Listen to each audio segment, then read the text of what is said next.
There's never a night that doesn't lead to dawn. Even in the darkest nights, there's an end. Even if you're stuck in disillusionment, sadness, and despair, the sun will rise. You will succeed because that's what you want. Some subscribers may have read the I Ching, the ancient wisdom from the East. Even if you haven't, you've probably heard of it. Many business leaders keep a copy of the I Ching on their shelves. General Li Sun Sin from the Joseon dynasty used its principles to predict and prepare for battles. Today, leaders like Kazuo Inamori, the founder of Kyocera, are also known for gaining significant insights from the I Ching. So today, I want to explore the insights from Koichi Ogura's book, Giants Find Answers in the I Ching, and share my thoughts on the author's perspectives to ponder together. I'll try to break this down. The I Ching is often called a book about change in English. Forget about nationality, religion, or any specific worldview. It holds wisdom for interpreting and dealing with the changes of our times. So, I hope you can focus a little more today and stick with me till the end. There's a saying that a fox has a light head and a heavy tail, so it lifts its tail when crossing water. But if it gets tired and lets its tail dip in the water, it might not make it across or even drown. There was once a little fox trying to cross a river. It's tough to keep its tail dry while swimming, but the little fox kept its tail high and swimming hard. Just as it was about to reach the other side, it accidentally got its tail wet. With a damp tail, the fox's body became heavy, making swimming impossible. So, despite the little fox's strong will and good intentions to cross, it failed. Just because that little fox couldn't cross the river due to being inexperienced and unprepared, does that mean it's a tragic ending? Not at all. This little fox will eventually grow and gain experience, which means it'll have another chance to cross that river. The term, mihei, mija means incomplete here. Yes, being incomplete is not the same as failing. The emphasis on mihei suggests that things aren't finished yet, so it's important to reflect on that inexperience and move forward to grow. Even more crucial is believing in my growth and having faith in the potential for others to grow. The word education comes from Latin, meaning to draw out, which implies bringing out the potential in others. Reflection means thoroughly looking back at our inexperienced selves, improving, and making promises for the future. In modern management, reflection, or introspection, is often seen as an effective method through experiential learning. That's why John Dewey, an American philosopher and educator, said we learn something from our experiences. We don't really learn unless we take the time to reflect on our experiences. Simply put, we need that reflection time between knowledge and learning. That's how we improve the quality of our education and grow. In a way, the concept of yin and yang from the I Ching is similar to the cycle of experience and learning. It's all about constant change and balance. This is what growth is all about. Realizing your shortcomings is also about discovering new hope. You can overcome any challenge if you believe in that hope and keep moving forward. Life throws a lot at us, and we often have unresolved issues. We carry a lot of burdens with us. Some days are good, and some aren't, but each day adds up to shape our lives. That's why we might still feel incomplete. Our lives are a work in progress, a natural part of being human. Instead of stressing over perfection in a life without, focus on filling your days with meaning. You're definitely growing. As I said, the main message isn't about the world's end. Instead, it views the world as constantly changing, based on a transformation cycle. This perspective is so clear that it overlooks the issues of success and failure, focusing more on the hidden dangers of complacency and arrogance that come with achievement. The world is changing way too fast. What used to be considered truth can start to feel out of place as times and generations shift. In a capitalist society, this reality hits even harder. Businesses that can't adapt quickly enough might as well be seen as obsolete. Take the Luddites in England back in 1811, for example. They were skilled workers who lost their jobs due to new textile machines during the Industrial Revolution, and they fought back against the changes. But they couldn't stop the tide of progress. Just like you can't turn back the clock, resisting change isn't the answer. We need to find ways to adapt to the situation. After all, nothing stays the same forever. Things that are tilted and organized eventually become chaotic. That's why it's said that those who recognize and accept change in the I Ching grow significantly. People often think they've achieved everything and everything is complete, but that's where the chaos begins. You shouldn't be satisfied with your accomplishments. You need to shift your perspective to learn new things that can apply elsewhere. Just like it's said to remember the tough times, even when you're enjoying peace, you shouldn't let your guard down during calm periods. But does that mean you must accept and adapt to every change? The I Ching emphasizes that timing is crucial for change, especially regarding promotions, independence, and job changes. Companies like General Electric and Walt Disney introduced a leadership development system called the Leadership Pipeline. It focuses on nurturing leaders from within rather than bringing them in from outside. However, this approach doesn't always guarantee good results. For instance, consider this. Promoting a top employee to a manager is risky. Just because someone is excellent at their job doesn't mean they'll be a good manager. You can't really guarantee that. The nature of the roles is entirely different. As an employee, if you do your tasks well, you'll get recognized for that. However, a manager must handle their work and manage and direct others, which requires different skills. It means they need to grow even more. So, promoting a top employee could result in losing a valuable worker and adding an inexperienced manager, which could hurt the company in the long run. You might see yourself as a top employee and feel you've gained enough experience. But the key is to be cautious about that mindset. The right time for change isn't when you've just been recognized for your work, but when you're fully prepared to take on different responsibilities. That's when it's worth trying something new. How do you feel when you complete a task? What else are you thinking about? Just getting good results isn't the end of it. When you achieve something, don't just be satisfied. You need to shift your focus to new ways of learning that can apply everywhere. If you want to grow even more, forget about your accomplishments, no matter how impressive. Always approach learning with a mindset of being a work in progress. That's the best way to adapt to change and enjoy unexpected success and growth. Humility may seem like you're bowing down to others, but it's not like that at all. In terms of effectiveness, being humble is a powerful social skill. It's something that's mentioned repeatedly for its value and importance. But that doesn't mean you should always keep a low profile. You must know when and where to do it. Being humble is helpful when you need guidance from someone more knowledgeable or when you're in an awkward situation where trust is still being built. In the context of leadership, if someone in a high position, like a company leader, is seen as humble, it usually leads to positive outcomes all around. They say that the reasons behind getting results are like seeds that sprout. It has been over 20 years since the term, the age of self-avoidance, came up. Back then, people believed in the saying, the nail that sticks out gets hammered down, but since the late 90s, during the challenging economic times, being different from others has become a survival skill. Given how the world is today, there's no room for humility where you downplay yourself to lift others. However, the kind of humility that the classics talk about isn't just about putting yourself down. If you have a lot, there's definitely someone out there who has less. If you're high up, there's someone lower down. Humility means reflecting on your position, being grateful for what you have, and actively trying to help those who don't have what you do. Yet nowadays, some people get angry if they feel like something was taken from them. It's all about biting and tearing at each other. I have to win, even if it means you lose. If you push just a little more complicated in this world, is that the real success when you get an opportunity? The I Ching says no.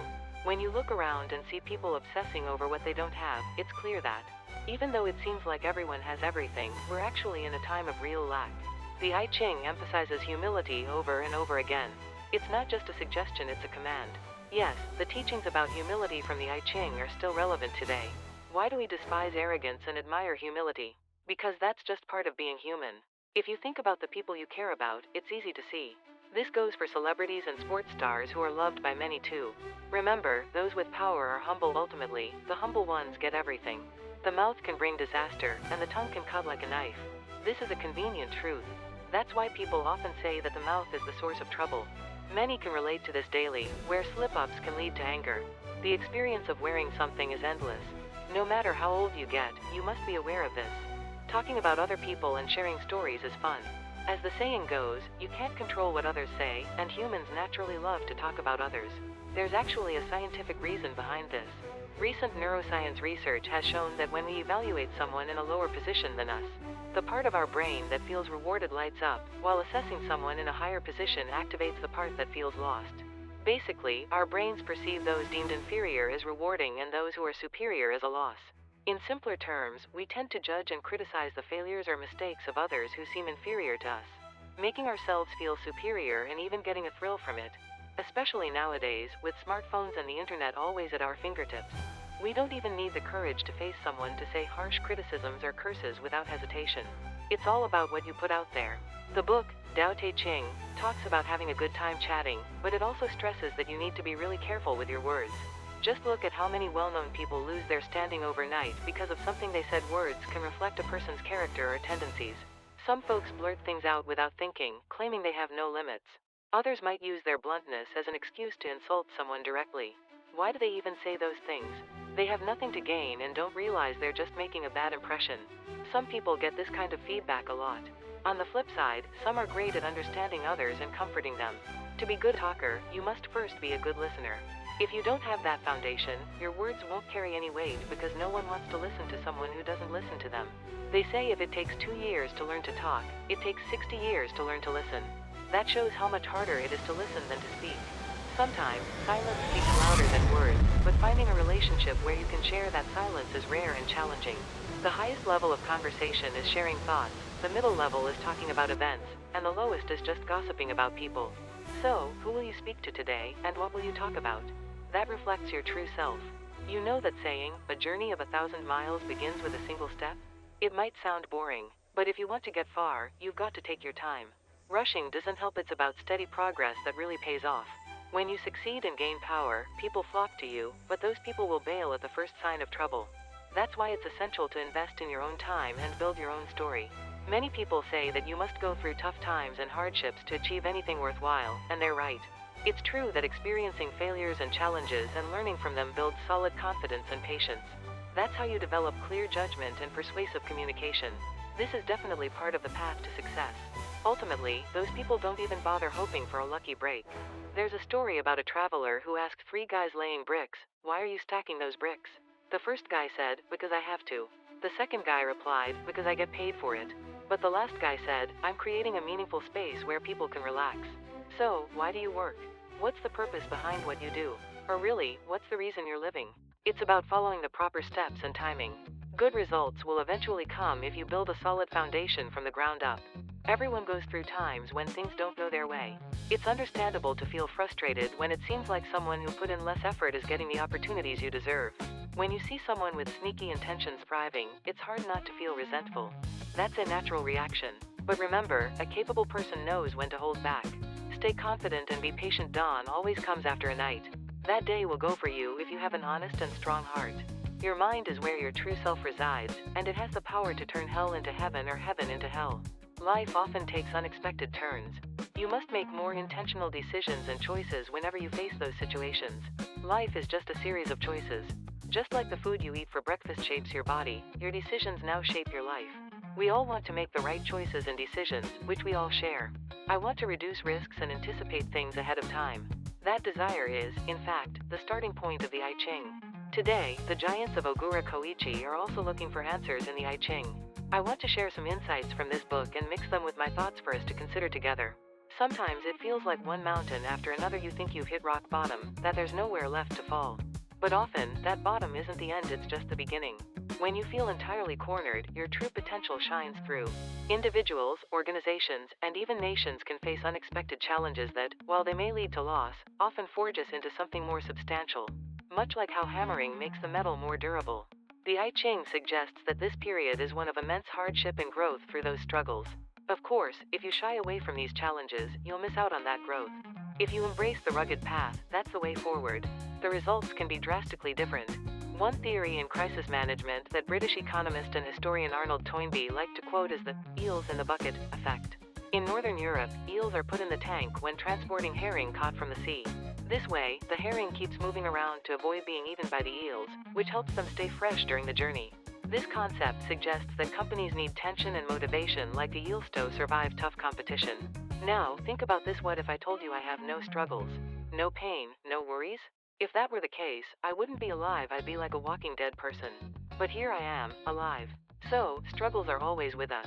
The question becomes, how do we deal with that discomfort? Do we embrace and live with it? Or try to manage it? That's what we need to ponder when it comes to the hardships and pains of life. This is something the writer Kim Hong-shin said. Maybe it's a story you've heard countless times throughout your life. But it's also something you'll continue to hear repeatedly. There are so many people who have faced their crises, navigated through them wisely, and turned those challenges into opportunities for success. Finding someone who has succeeded without experiencing hardships and crises is rare. That's right, nobody goes through life without facing challenges. Just like Kim Hong-shin said, it's a part of being alive. Even amid a life or death crisis, you must keep searching for a way forward to find opportunities. Just like a tree that survives fierce storms and blizzards in a rugged canyon becomes the best material for a premium violin, our lives are similar. When the compass needle wobbles, it's just trying to find the right direction. The same goes for our lives. We shake and adjust for a better path. We all know that hardships and adversities are challenging, but overcoming them sets successful people apart. This is known as AQ, or adversity quotient. Facing adversity and hardship, it's crucial not to easily give in to challenging situations, but to make rational decisions that ultimately help you overcome crises and achieve your goals. Those with a high resilience score share some common traits. First, they don't blame others. Second, they don't blame themselves. Third, they believe they can get through anything. People with high resilience trust themselves and those around them, thinking they will eventually overcome any challenges. How someone reacts to the crises in front of them can vary. Some might get stuck in a never-ending struggle, while others see the same challenges as opportunities and achieve unimaginable success. Crises often make people stronger. Those strong individuals never fear hardships, they believe they will end up laughing. And in this journey, there's support and encouragement for that faith and courage. Even when things get tough, if you keep pushing forward, you'll definitely find a way through.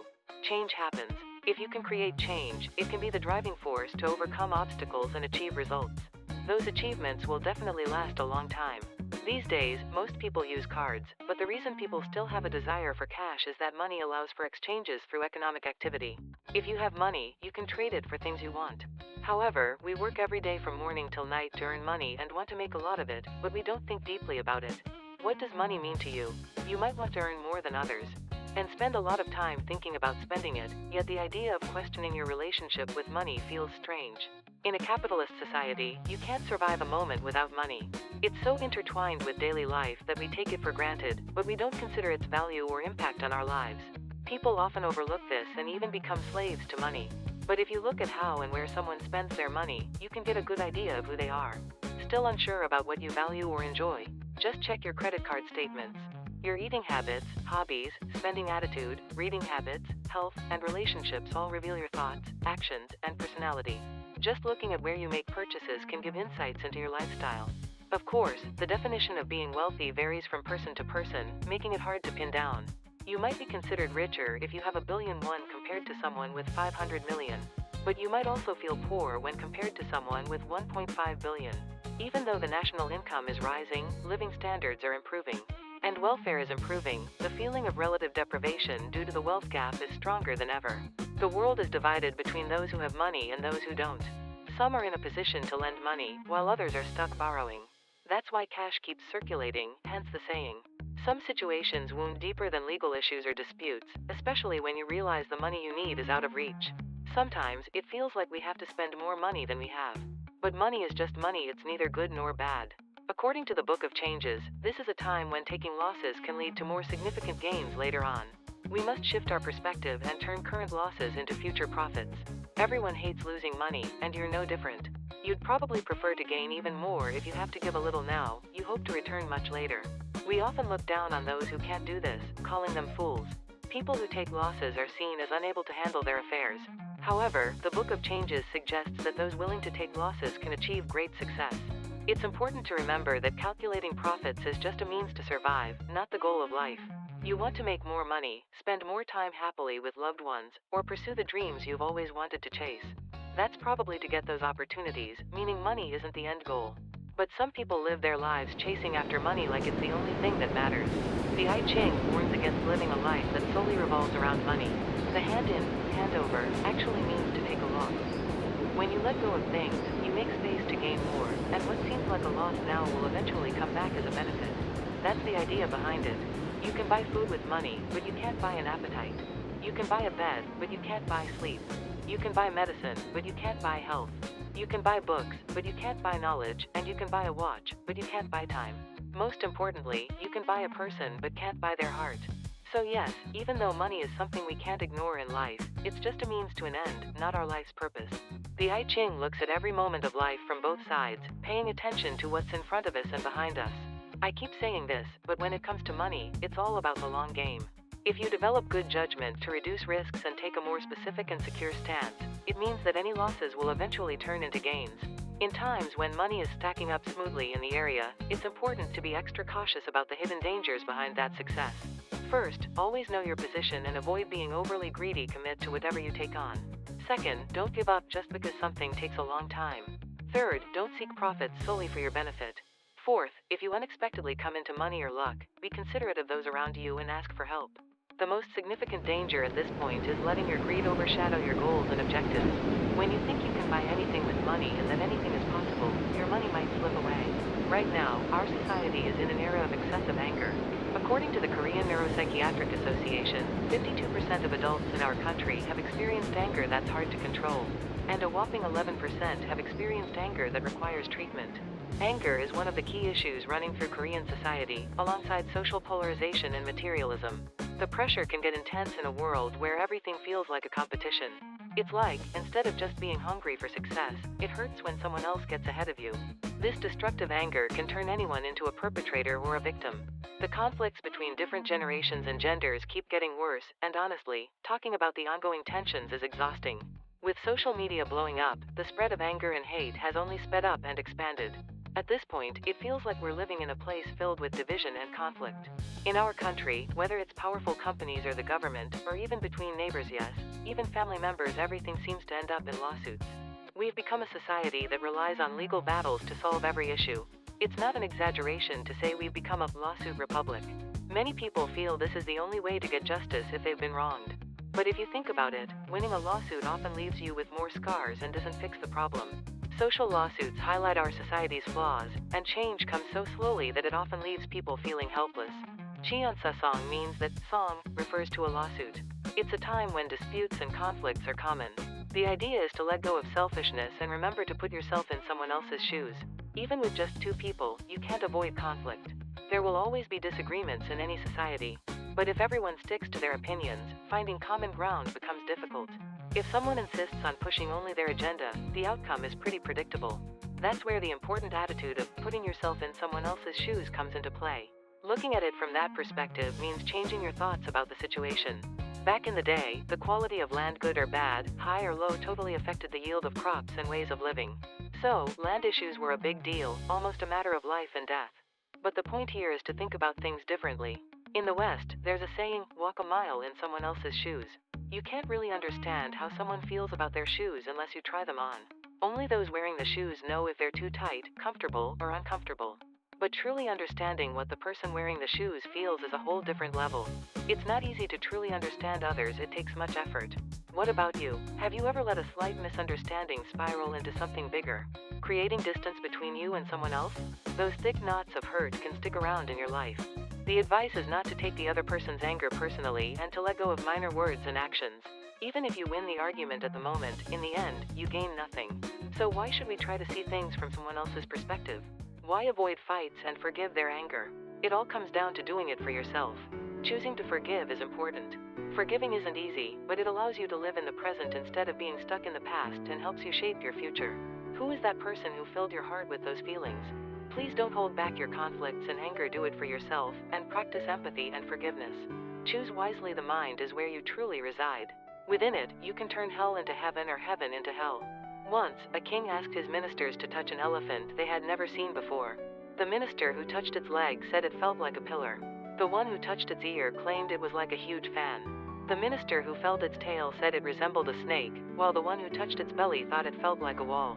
Before knowing what an elephant was, they had limited impressions: legs like pillars, ears like fans, tails like snakes, and bellies like walls. If you only hear parts of the story, you might get confused and never grasp the whole picture, no matter how much time passes. Yes, we can talk about the same thing but mean different things. In such cases, my understanding isn't the whole truth, the other person's view can also be valid. Yet, surprisingly often, we tend to think that only our knowledge is correct and that others are wrong. This mindset ultimately shapes your perspective. Taking things slow can hinder your growth and success. Your mistakes, poor judgments, and the struggles that come from them don't define your whole life, they're just part of it, a process. Just like thick, sturdy bamboo grows strong because of its joints, it doesn't break easily. Bamboo without joints is like someone who has never faced failure. They might pause for a moment through setbacks, leaving behind signs of worry and growth that become solid parts of their life. Caterpillars bend their bodies to stretch out further and longer. You can't grow just by reaching out. To develop more prominent, you must reflect on whether you're doing everything right at each stage and what you can improve. It's essential to have periods where you intentionally gather your strength. Are you bending down right now? If so, it'll soon be time to stand tall and move forward with energy. Your moment has arrived. Those with weak minds tend to be more social because people can only choose between loneliness and emptiness. Let's talk about a book written by Schopenhauer. This book hits hard with some real talk, but in a way, it's also super comforting. I'm bringing insights from Schopenhauer's theories on happiness and life, adding my thoughts to the mix. If you've ever had a conversation with yourself or at least thought about who you are, today's message will resonate with you even more. Take a moment to understand how resilient your heart is. Listen until the end. I hope you'll revisit this whenever your mind starts to waver. It'll really empower you more than you think. Aristotle broke down what a person can possess into three categories: external wealth, the wealth of the soul, and physical wealth. Schopenhauer adds another layer, explaining that the reasons for our different fates can be divided into three parts: what makes us who we are, what we possess, and what we show to others. Today, we're diving into these three. I will talk about the most important thing that makes us human. If we don't have this first thing down, everything else what we have and show others means nothing. So, what is this essential part of being human? It's our mind. It's a deep and complex area that we can't fully understand or find clear answers to.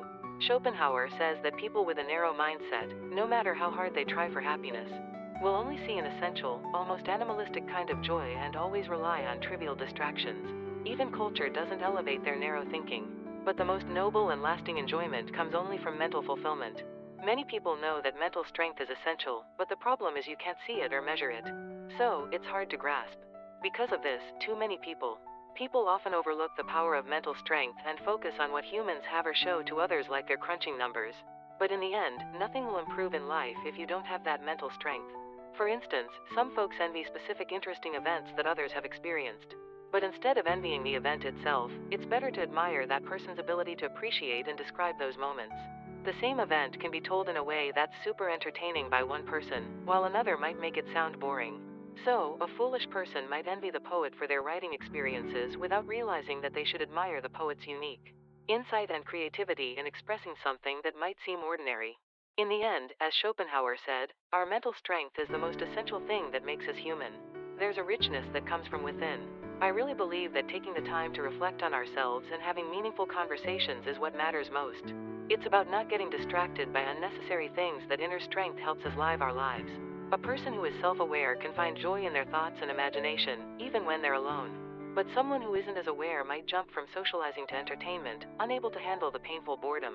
No matter how great things seem on the outside, if your inner world is lacking, your reality will feel lacking, too. It's like being in a beautiful place but having bad weather or using a poor quality camera just doesn't look good. Simply put, such a person is trapped in their consciousness, living only within their mind. So, even if you try to help them, they might not truly hear you. Ultimately, everything related to humans constantly circles back to our awareness. So, what it's saying is that the nature of consciousness is essential. Schopenhauer makes a strong point: no matter how much luxury and pleasure surround a foolish person, it's nothing compared to the awareness of someone like Cervantes, who wrote Don Quixote while struggling with a tight throat. Their inner emptiness and lack of mental richness make them want to hang out with people just like themselves. It's a case of birds of a feather flock together. They might not spend much time on it, but they throw a lot of money at fleeting sensual pleasures, trying to fill that void with temporary highs, but it doesn't work. Living like that is as foolish as a clown in a red hood, wasting life in a hopeless state. The reason for this wasted life is boredom stemming from mental emptiness. When the mind is poor, it blocks happiness in a big way, mainly through pain and boredom. This pain primarily comes from deprivation. It all comes from a sense of lack. So, if we fix poverty and deficiency, wouldn't things improve? Well, even if you tackle poverty and lack, if someone's mind is empty, boredom will hit them immediately. The reason people keep struggling is that pain and boredom are like a balancing act. When one fades, the other comes creeping back. It's like these two keep filling that space inside us alternately. The author describes the life of someone with an empty mind as a constant back and forth between pain and boredom, with some variation in intensity. It's like there's this ongoing battle within. However, the fundamental pain that comes from lack and deficiency is something we can address as humans. The author emphasizes that we shouldn't neglect getting the things we need. For example, having a reasonable amount of wealth is essential. We shouldn't let fear of the world stem from money issues. What's crucial here is that while we strive to acquire external things at a decent level, we must simultaneously work on filling that inner void. If we don't strengthen our mental resilience, focusing too much on superficial things can really narrow a person's perspective. If something challenges their view, they can feel completely lost and mentally drained when that happens. A nomadic lifestyle is considered one of civilization's most basic forms. Yet, we see a similar mindset in the high-end, tourist-driven lifestyle. Nomadic living stems from poverty, while travel often arises from boredom. Whether it's pain or boredom, both can dull the mind. Many people wear their inner emptiness on their faces. How about you? This inner emptiness keeps us hyper-aware of even the smallest events happening outside. Feeling empty inside, we constantly crave external stimulation to lift our spirits. So, we don't think too hard about our choices. We waste time on meaningless tasks, and our social interactions and conversations often reflect that same lack of depth. Essentially, we chase after all sorts of social activities and entertainment mainly due to this inner void. Many people waste their time and end up in a pretty miserable state. The only thing that really keeps us on the right path is the richness of our inner spirit. That's really important. When you're empty inside, you crave external distractions and don't think carefully about how to spend your precious time way more valuable than money. Ordinary folks just kill time, but mentally rich people know how to make the most of it. Those with a weak mindset are bored because their intellect and willpower don't kick in independently. As a result, they often feel completely drained. Boredom sets in, and to deal with it, people come up with random, temporary motivations to get themselves moving. But those motivations can be inconsistent, leaving people feeling powerless again. I didn't mean to go this deep, but Schopenhauer. Well, I'm not too familiar with him. They keep sending some really strong messages, okay? That's all good. So, how do we fill a weak mind to create a rich mental strength? You're probably curious about that. I'm going to explain it all clearly today. First, to understand this, we need to know what kind of person has rich mental strength. As one's mind becomes more abundant, the space for inner emptiness shrinks. Their thinking is endlessly active, and they engage with various phenomena in both their inner and outer worlds, constantly refreshing their playfulness. They're driven to combine the power from their mind with other forces in all sorts of ways, so they hardly ever feel bored, except during tiring moments. Such people rely on high sensitivity as friends and take intense passion as the root of their lives. Their emotions are more delicate than anyone else's, so every obstacle they encounter inspires strength. Above all, their rich imagination and vitality of thought contribute significantly to all this. Therefore, these individuals seek a quiet, uncontroversial life, forming only a bit of social connection while living somewhat reclusively. It's like this: the stronger your mind, the more you choose solitude. And it makes sense. If you have a lot going on inside you, you need less from the outside and fewer people. So, unfortunately, someone with a brilliant mind often ends up being pretty antisocial. If socializing is measured by quantity, that person might seem better off in this complicated world. But sadly, knowing 100 fools doesn't hold a candle to the wisdom of one lonely genius. That's why Seneca said that every fool suffers from boredom with themselves. So, the emptier your mind, the more social you tend to be. People really can't help but choose between loneliness and emptiness. Think about it, look around you, and you'll probably see folks like this. You know, the ones who always say, "There's nothing fun to do," or "Why is life so boring?" That's precisely what Schopenhauer meant when he talked about people with empty insides constantly seeking distractions and social interaction. It's a perfect example of that. And more than anything, I feel this deep down in my bones that the person with the most substantial mental strength can be okay on their own at any time. This ties in closely with the idea of self-isolation I often discuss. Whether investing, starting a side hustle, studying, taking exams, changing jobs, or getting promoted, a person makes a quantum leap when isolated. It's not about hanging out with many people at a bar or a cafe. Let's get to the most important part: how do you boost that mental strength? First, let's look at ordinary people. They chase after all sorts of trivial things in life. But when those trivial pursuits don't go their way, they can't handle the pain or boredom of returning to their original state. They depend on their social circles and friends for happiness. These external factors prop up their joy in life, so the moment they lose them or feel disillusioned, their happiness crumbles. In relationships like this, the focus is often outside, like only eating rich, greasy meat soup even when you know your health isn't great. But what if someone is just a bit above average? They might, for instance, enjoy painting as a hobby or dive into subjects like botany, astronomy, or history, discovering a lot that reflects their personality. In that sense, they already have some of their focus turned inward. However, just having a simple interest in art doesn't quite tap into creative energy. And practical studies often scratch the surface, so they can't fully immerse themselves. They can't dedicate themselves wholeheartedly, so they don't really become one with those subjects. On the other hand, only those with a strong creative drive can genuinely engage with the essence of things. They express their unique insights through art, literature, and philosophy, making a genuine effort. Their thoughts are rich, and they always strive for a vibrant and meaningful life, especially when there are interesting and worthwhile things to engage with. He doesn't let outside influences affect him at all. He finds inspiration in the achievements of talented people from all eras and countries. The only person who truly understands and feels his passion is himself, so he ends up living for those accomplishments alone. Essentially, he lives for himself and seeks help from no one else. Casual bystanders only get a vague sense of who he is. The stronger his mental resilience, the more he understands Voltaire's saying, "Without genuine desire, there can be no true enjoyment." The more mentally tough he is, the clearer his true desires become, allowing him to fully indulge in life's pleasures. He views his routine as a means to an end, leading an intellectual life aimed at unseen goals. In this way, he immerses himself in a life of intellect. No matter what's happening around him, he finds comfort in holding on to himself. Inside, he has a more isolating element than others. They are different. People never feel delighted with others, so they don't see themselves as the same as everyone else. That means they don't feel the need to follow others, but they don't look down on them either. They believe that everyone has the potential to have the same mental strength as they do. They think that as long as they can be themselves daily, they don't need any outside motivation. For them, happiness and unhappiness come down to one thing. Can they fully realize their value and complete themselves, or are they held back from achieving their goals? That's it. You know, it's like this in everything. We eventually come back to ourselves. So, no matter what happens, we should be able to find comfort in just holding on to ourselves.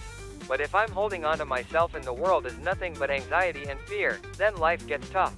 Yet, no matter how life unfolds, I can still find some comfort if I can hold on to myself properly. How many people have outstanding mental strength?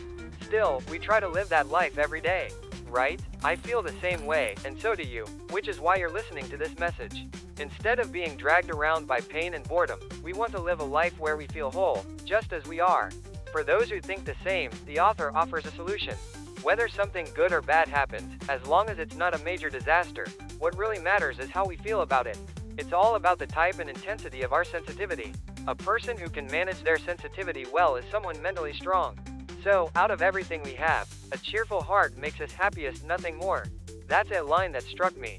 A cheerful heart. We often want to know if we have good reasons to feel satisfied, but accepting cheerfulness can be challenging. I live my life hesitantly, right? I often worry that my serious thoughts and major concerns might get in the way of my cheerfulness. But this cheerfulness is the real key to happiness and the currency of life. The most significant help to maintaining that cheerfulness isn't wealth, it's health. We must strive to keep our health at its highest level so our cheerfulness shines. To do that, we should avoid excess and debauchery, manage our emotions without letting them swing too wildly, and avoid prolonged mental stress. It's important to get active daily and care for our health. Aristotle was right when he said that the essence of life is exercise. It's a simple truth, but it's worth repeating. However, remember that your cheerfulness isn't solely dependent on being 100% healthy. There are plenty of people who are physically fit and still feel depressed or sad. Those feelings of sadness and depression are definitely part of being human, especially for those who are more sensitive to their emotions. When you experience periodic cheerfulness alongside a dominant feeling of sadness, it's crucial to understand that cheerful people know how to lift their spirits and create a joyful atmosphere just by succeeding at one thing. So, even if you excel in a field and feel sensitive and moody because of it, you should still give yourself credit for that cheerfulness that comes when the food arrives or any little thing happens. This cheerful vibe, especially when backed by good health, can really expand and grow.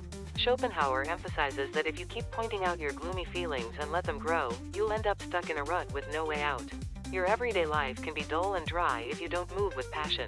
Yet, the moment you try to move, you often face pain, which makes you hesitant and sluggish. That's why only those with a strong enough mindset, like cheerfulness, can truly be happy.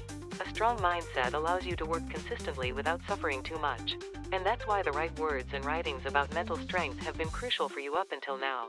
Even if you don't bring it to me, you've helped me avoid pointless things and focus on what really matters.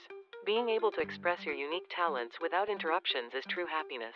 So, how about you all? I hope these messages stick with you today and don't bounce off like many random YouTube videos. I've been talking my head off because I want to make sure this resonates with you. Now, let me ask you, do you think you have a unique personality? Have you ever tried to cultivate a brilliant mind? Just having those thoughts is a success in itself. We're all so tired of fighting against what we lack. According to the author, that struggle is just part of being human. But when that fight calms down, we're left with an empty mind, which can also weigh us down.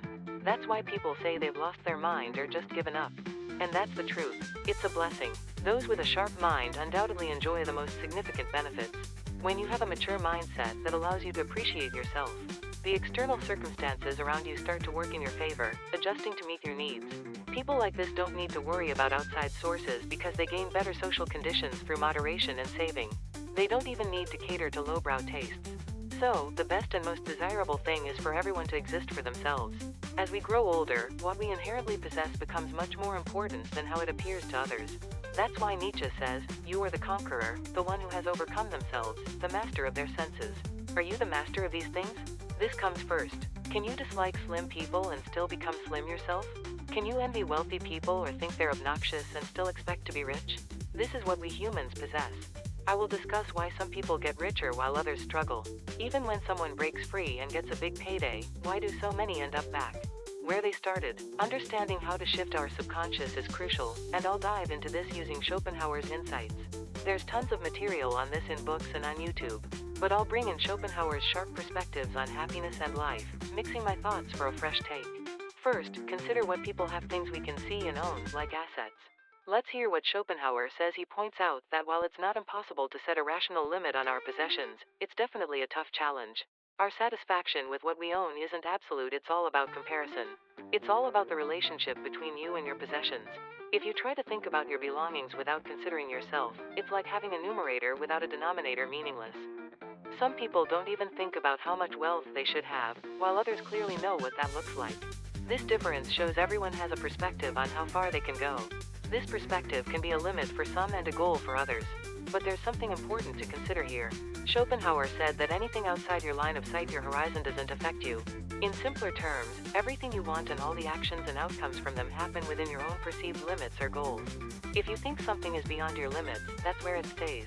Thinking about things like, "that's outside my goals," can make them feel utterly irrelevant in your world. So, in reality, you won't feel happy or frustrated by those thoughts. This is why your world feels limited. Living within constraints is often wrapped up in the term stable life that people like to use. But what's the real deal? If something unfortunate happens, dealing with it can be really painful and overwhelming. Once you've gone through the process of handling what's within your horizon, your pain gradually lessens until you reach a point where you don't feel pain anymore. Scars might remain, but the joy you feel after fully processing everything doesn't last either. You get used to that state and ignore the things that match that level. In a recent video from the show, I mentioned that the mindset to avoid the most is boredom. When you're feeling empty inside and trying to deal with problems or get what you want, you'll soon find that boredom sets in once some of those gaps are filled. It's the same when you start not caring about what you've worked hard for. Boredom creeps in. People often try to revert to their previous state to eliminate this boredom. Now, reverting doesn't have to be a bad thing. Schopenhauer mentioned this idea of reverting, but it doesn't mean returning to a lesser version of yourself before you grow. Remember, everyone has their limits and goals. So, when you grow, you're actually expanding as a person. Eventually, you reach that horizon you've been aiming for. If you think about it this way, it makes more sense. Let's keep going. People naturally want to grow. This desire for more isn't just greed, it's a basic human instinct. Wanting more experiences and sensations and seeking out more knowledge is just a natural part of being human. It's human nature to keep challenging ourselves and trying new things. But when that spark disappears from life, it can feel boring, dull, and pointless. In those moments, it's like we've checked off everything within our reach, like what Schopenhauer said about owning things within our horizon. But beyond that horizon, there's a whole world we can't see, and imagining taking on challenges at a different level is tough, right? So what do most people do? They fall back into that painful state they were trying to escape. Take dieting, for example. Sure, hitting your goal weight feels great at first, but over time, that excitement fades, and you start feeling blah again. So, you end up back where you started. Why? Because there's this urge to re-challenge yourself. It's the same with building wealth. Having money is just a given for someone born into a wealthy family. It's like air. Without it, life feels impossible. Ironically, they often guard their wealth fiercely, like it's their lifeblood. On the one hand, being careful and frugal, poverty might be standard for someone poor. When good fortune comes their way, it often gets seen as just a bonus for pleasure and waste rather than something essential for life. So, when that extra wealth disappears again, they can manage just fine without it, almost thinking of it as a relief from one more burden. A line from Shakespeare's Henry VI, Part 3, Act 1, Scene 3 captures this idea: the beggar rides until the horse dies. And honestly, that's pretty chilling. I've been in a place where I was moving through life without a care, following these patterns without even realizing it. I thought of myself as a decent person despite my struggles. If someone isn't bothered by lacking things, it doesn't matter how much wealth they claim to have because it doesn't really match who they believe they are. Then, they find themselves back at square one, grappling with their true self. We're talking about getting back to that vibe where everything clicks. Sure, in some ways, being a bit strapped for cash can push you to find ways to get by without fearing financial shortages. Some folks even see that as a virtue in our society. But if you want to build significant wealth, you've got to think like someone who already has it. You need a clear idea of how you'll spend your time and money, with many choices that fit seamlessly into that wealthy mindset.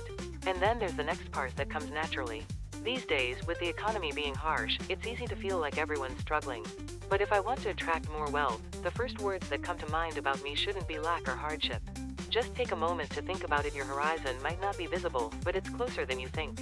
There's another side of me, whether it's my assets, career, or whatever. But are my current mindset, perspective, and choices set up for the person I want to be, or am I just stuck in who I am right now? This is super important. It's not just about pushing hard towards that goal or that number. I need to change my mindset to fit that vision. That has to come first. Can you really get fit if you hate fit people? Can I become wealthy if I envy rich folks or think they're arrogant? Some self-made people believe in destiny, while others firmly trust their ability to rise above poverty and hardship. Unlike those born into wealth, they don't often think about falling into a downward spiral. When someone's mindset is low, they can be reckless with their money, like wealthy people. People often act against their instinct to preserve wealth, especially those who have made much money through their talents. They tend to think of their talents as fixed assets, assuming their income is just the interest from it. Because of this, they don't hesitate to spend as much as they earn instead of saving any of it. Eventually, many of them end up in poverty. On the other hand, those who earn money through their efforts, not just relying on their talents tree to use that money to maintain and grow their wealth. That's why merchants tend to live more affluent lives than other classes. In contrast, those who don't even make an effort or try anything and haven't worked to create their opportunities are just wasting inherited wealth and are often looked down upon. They suffer from extreme boredom and might be happier if they were busy working hard in poverty. The ability to live comfortably without truly working for it is an unmatched privilege, and that's something that always follows humanity. It's about breaking free from the struggles and lack that seem like an unavoidable part of being human. This liberation allows you to hone your mental strength and pursue things that aren't just about making money. When you do this, your wealth reaches its highest potential, and you become a truly free person. You can wake up every morning and say, "Today is mine." Such a person contributes to humanity's honor and repays the debts they owe to the world many times. Now, here's the crucial part. Schopenhauer emphasizes that everything we show to others should really be for ourselves. We're wired to care too much about how others see us, but if you think about it for a moment, you'll realize that how others perceive you isn't all that important for your happiness. It's about what truly makes us who we are. Everything about humans' two types of assets goes down in your consciousness. On the flip side, what people show to others is just a reflection of how they appear in someone else's eyes. And that takes place in the consciousness of others, not yours. Whatever happens in someone else's mind doesn't concern you. Most people don't realize how superficial and shallow their thoughts are, how narrow their concepts are, and how distorted their views can be. Over time, you might think of these views as no big deal. But you can't just ignore all the opinions of others, right? So how do you decide which opinions to filter out? And which ones to pay attention to? Those who seek happiness in how they appear in others' eyes rely on a weak mental foundation. Usually, their main goal is to boost their standing through other people's opinions.